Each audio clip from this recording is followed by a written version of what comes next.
बतझरायाव गोख्रों बीपीएफनि दोलो मावफारियानि सावराय मेल जथुमदों। 1 नं बतझरा बियाबनि दानि सोलिफु एमसीएलए मनमोन ब्रह्मआ आरोबाव फैबाय थानाय बीटीसी बिसायख'थियाव देरहासार जानायनि थाखाय दोलोजों सावरायनाय हाबाफारि लानायखौ नुनो मोननाय जादों।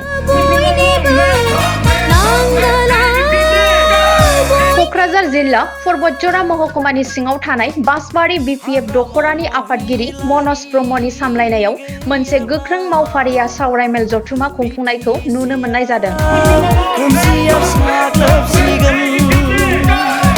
लोगोसे बे सावराय मेलावनो गाहायै बाहागो लायो 1 नं बतझरा बियाबनि एमसीएलए मनमोन ब्रह्मआ मिरु लाइमोन आफादनि लेङाइ आफादगिरि प्रहलाद ब्रह्मजों लोगोसे सुपल ब्रह्म बिथांमोननि नुजाथि फैनायजों लोगोसे बतझरा जिल्लानि लेङाइ आफादगिरि दिलीप गयारियाबो बाहागो लायो। लोगोसे बासबारि बीपीएफ दखरानि गासै सोद्रोमाफोराबो बे गोख्रों सावराय मेलाव बाहागो लानायखौ नुनो मोननाय जादों। बतझरानि बासबारियाव जोंहा मोनसे प्राइमारि लेभेलनि मावफारिया जुथुम जादों। बे मावफारिया जुथुमाव फैनानै गोजोननाय मोनबाय आरो गोबांथार जोंनि इउथ बिएसयु महिला आरो पेरेन्टनि गासिबो सोद्रोमाफोरा दिनै बाहागो लाफैदों। दा जोङो जा खबर मोनबाय दिनैहाय बे बतझरा ओनसोला एबारबो देरहाफिननायाव माने 100% जाहैबाय। दा बेवहाय खुनु माने सुक्तिया हमथानो हानाय नङा। दा दिनैहाय बिथांमोनहा इउपिपिएलनिफ्राय दिनै खाम्फा बरगयारि मानाव गेदेर बिथांखौ इनचार्ज हिसाबै फाथायहरदों, अबजारभार हिसाबै फाथायहरदों। दा मा उद्देश्य लाना फैदों बुजिनो मोना, खिन्थु खाम्फाबादि सासे नेताया नै बतझराखौ बबे लान्जाय, बबे खर', बबे उदै, बबे बिखुं जेबो फात्ता मोना बे मानसिया। माने बेहा बेनो निश्चित जाबाय जे खाम्फा बरगयारि बिथाङा जे माने इउपिपिएलआव थाना दंस' जाबाय, बेहा जे मोनसे समस्ति गैला, बतझरानिसो इनचार्ज जाबाय, बेखौ फोरमान जाबाय। बे टिकेट मोनला आरो मालाय बे सेस जाबाय। बे गान्दला राजाया बे ट्रेक्टराव बहा बानांगौ बहा बानाङा बे उखुन्दै गग्रा पाइपआव बाफ्लांहैनानै गाङानो खामलाबजोबनानै सेस जाबाय आरो मालाय। दा बेवहाय बुंनो हायो जोङो एबाराव मनमोन ब्रह्मआ देरहाफिनगोन, देरहानानै बिटिसिआव प्रथमबारनि थाखाय आइजो इएम जागोन, बेखौ निश्चित जों बुंनो हाबाय। दा बेवहाय जोङो सारा बिटिसिखौनो जों गिदिंगासिनो दङ। दा बेवहाय जों नुदों दिनैहाय माने उदालगुरियाव 10थायावबो 10था देरहानायनि मोनसे खाबुआ फैबाय, बाक्सायाव खमैबो जोङो 7थासो देरहानायनि मोनसे खाबु फैबाय, चिराङावबो जों देरहागोन आरो क'क्राझारावथ' बुंनांला जोङो बेवहाय सेन्चुरि मारिगोन।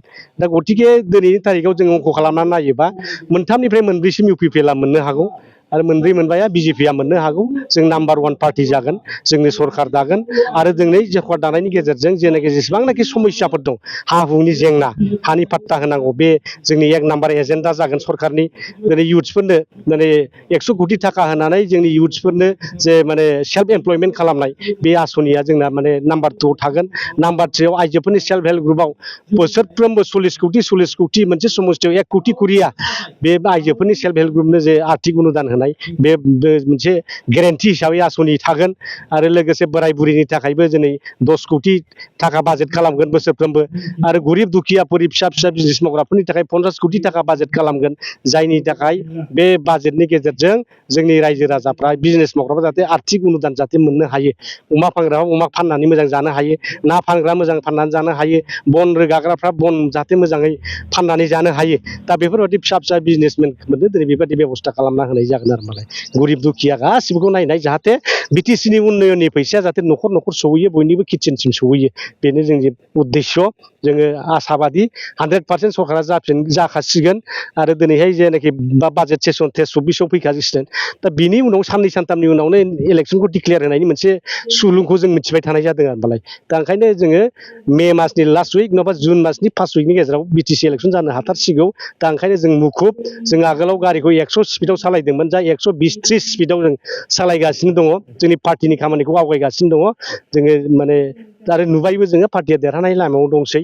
बतझराया 1 नाम्बार हिसाबै 1 नाम्बाराव थाबाय थाखागोन आरो गुबुन गुबुनावबो देरहालांजोबगोन, हाग्रामा सिफ जाफिनगोन, बयनिबो थाखाय खामानि मावनो हागोन। इउपिपिएलआ दिनै 0 जाबाय। प्रमद बर'आ 17 बोसोराव जोंखौ माने बखियै 17 बोसोर नाम लायै लायै रायजोफोरजों गाज्रि मोनजाबाय।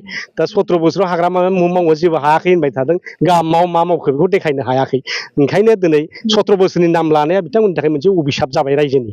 रायजोफ्रा अभिशाप होबाय बेखौ, प्रमद बर' नों जेबो मावनो रोङा, नों जिरायनानै था, नोङो सासे मिसलिया मानसि, बिटिआर एकर्डखौबो नों सुक्ति खालामना होनो हायाखिसै, अनसनखौबो नों बख'नो हायाखिसै केसफ्रा जोबाखिसै उन्दैफोरना बिटिआर एकर्डनि दफाफ्रा मोनसेबो नोङो इमप्लिमेन्ट खालामाखिसै सेन्ट्रेल इउनिभारसिटि जायाखिसै दिनै माने पलिटेकनिक प्रबजराव जानांगौबो जायाखिसै दिनै माने बायदिसिना माने गिदिर गिदिर इनस्टिटिउसनबा जाला होननानै दिनै फैखाजोब्बाय गतिके प्रमद बर'आ दिनै जिर' नेता बे जायनि थाखाय जेबो होनो हायाखिसै बे सासे कलंक नेतासो जाबाय बिथांनि दैदेननायाव इउपिपिएलआव जेसेबां नेता कर्मि दं दिनै माने नारि केलेंकारि ओंखारबाय थाखा फैसानि गन्दगल ओंखारबाय दिनै गासिबो बेबायदि नेताफ्रा कलंकित नेताफ्रा बे भ्रष्टाचारि दरखनकारि नेताफ्रा दिनै बे इउपिपिएल समावनो गासिबो जमा जानानै दंजोबो बिसोरनि आखायाव जुदि थाबाय थायोबा सासन भारा जोंनि आइजोफ्रा धंस' जाजोबगोन जोंनि बिनानावफ्रा धंस' जाजोबगोन जोंनि सेंग्रा सिख्लाफ्रा धंस' जाजोबगोन साख्रि बाख्रि मोनाबालानो ड्राग्स फाग्ला जौ फाग्ला जानानै सेस जाजोबगोन आरोखि समाजानो ओंखायनो बिनिफ्राय जों परित्रान मोननो थाखाय एकमात्र बिकल्प पार्टियानो जाहैबाय जेरै बिपिएफ पार्टि